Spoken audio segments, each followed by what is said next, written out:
جو علماء ہیں یا وہ لوگ جو بظاہر علماء ہیں لیکن حقیقتاً علماء نہیں، لوگ انہیں عالم سمجھتے ہیں، ان کی بہت سی ذمہ داریاں ہیں کہ لوگ انہیں اللہ کے رسول صلی اللہ علیہ وآلہ وسلم کی مسند کے وارث سمجھتے ہیں۔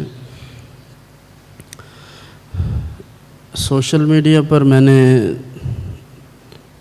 3-4 روز قبل ایک ویڈیو دیکھی، ایک شخص مائک پکڑ کر کچھ اشعار پڑھ رہا ہے اور اس کے ارد گرد جو لوگ کھڑے ہیں وہ سب امامے والے اور داڑھیوں والے ہیں، مختلف لوگ ہیں، کچھ ٹوپیاں پہنے ہوئے بھی ہیں، اور ایک شخص درمیان میں ناچ رہا ہے اور اس کے بال اتنے لمبے ہیں کہ دور سے ایسے لگتا ہے جیسے کوئی خاتون ہے، اور غور سے دیکھیں تو اس کے سر پر بھی ایک امامہ ہے۔ اب جب یہ اس نے ناچنا شروع کیا تو جو قریب کھڑے تھے، کچھ تو ایسے لوگ ہیں جو خود کو پیر کہتے ہیں، کچھ وہ جو اچھے بھلے خطیب سمجھتے ہیں اپنے آپ کو، خطیب عرب و عجم، اس طرح کے کچھ لوگ باقاعدہ ان کو داد دے رہے ہیں اور ان پر نوٹ نچھاور کر رہے ہیں، ساتھ ڈھول بھی بج رہا ہے، باقاعدہ مزامیر چل رہے ہیں۔ پہلے ایک ناچ رہا تھا، پھر سارے ناچنا شروع ہو گئے۔ اب مسئلہ یہ ہے کہ جب مصلحین یعنی سلجھانے والے اور سمجھانے والے ان کا اپنا یہ حال ہو جائے تو عوام الناس سے پھر کیا گلہ ہے؟ اس لیے اہل علم کی، خطباء کی، علماء کی، پیران اعظام کی یہ ذمہ داری ہے کہ اگر وہ یہ دعویٰ کریں کہ ان کے پاس کوئی منصب ہے تو انہیں اپنے منصب کا لحاظ کرنا چاہیے۔ دوسری بات یہ کہ دین اسلام یا شریعت مطہرہ یہ کسی کی جاگیر نہیں ہے، کسی کا اس پر قبضہ نہیں ہے، کسی کی اجارہ داری نہیں ہے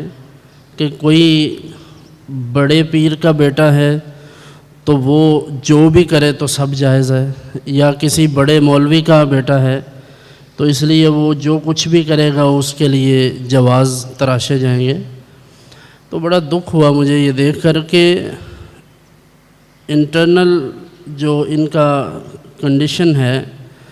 وہ یہ ہے کہ جب مرضی جس پر مرضی تنقید کرتے ہیں،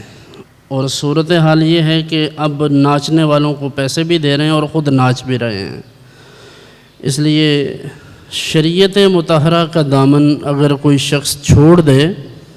رسول اللہ صلی اللہ علیہ وآلہ وسلم کی تعلیمات سے ظاہراً انحراف کرے اور اس کو باقاعدہ اس طریق کو چھوڑ دے، تو ایسا شخص نہ تو امامت کے لیے اہل ہے اور نہ ہی اس لائق ہے کہ اس کے ہاتھ پر بیعت کی جائے۔ یہ کوئی تماشا نہیں ہے کہ جس کا جب دل چاہے کبھی قوالی کے نام پر، کبھی کسی چیز کے نام پر 4 میراثی اکٹھے کیے اور جو ان کے منہ میں آئے وہ بولتے جائیں اور سارے بے وقوف اکٹھے ہو کر داد دیتے جائیں۔ شریعت مطہرہ اللہ کے رسول صلی اللہ علیہ وسلم کی سنت کا نام ہے، اور حضور علیہ السلام ارشاد فرماتے ہیں کہ میں تو آلات موسیقی کو توڑنے کے لیے آیا ہوں۔ حضور جن آلات کو توڑنے کے لیے تشریف لائے ہیں، اگر مولوی حضرات یا پیران اعظام انہی آلات کو جوڑ کر لوگوں کو باقاعدہ سنوا رہے ہوں تو اس کا مطلب یہ ہے کہ انہوں نے اپنے منصب کا حق ادا نہیں کیا بلکہ لوگوں کے ساتھ دھوکہ کر رہے ہیں۔ آپ کی خدمت میں بھی یہی عرض ہے کہ جب کبھی اس طرح کا معاملہ دیکھیں تو کم سے کم اپنے آپ کو ایسے ماحول سے بچا کے رکھیں۔